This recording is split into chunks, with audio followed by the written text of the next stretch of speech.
Value to us, then it అంటే అది మాకు చాలా హ్యాపీగా అనిపిస్తుంది అనమాట. అలాంటి ఈవెన్ వెంకటేష్ గారు ఒక మెసేజ్, సార్ ఇట్లా ఇలా ఒక ఈవెంట్ అనుకుంటున్నాము అది అంటే రిప్లై ఇచ్చిండ్రు ఆయన, Sohel yeah thank you so much అది మెగాస్టార్ చిరంజీవి చిరంజీవి అదే అన్నీ వస్తున్నా నేను అన్నీ చెప్తాను నేను అంటే అన్ని ఇది మీకు టైం అవ్వచ్చు ఒక 1 minute వరకు, 1 minute చెప్తా.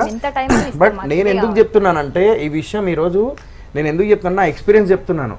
నేను నేను మనుషుల్ని 16 years నుంచి నేను ఈ ఫీల్డ్లో ఉన్నాను గౌరీ. నాకేంటంటే ఈ సినిమా ఫీల్డ్లో 16 years నుంచి నేను గమనించింది ఏంటంటే సక్సెస్ మాట్లాడుతుంది.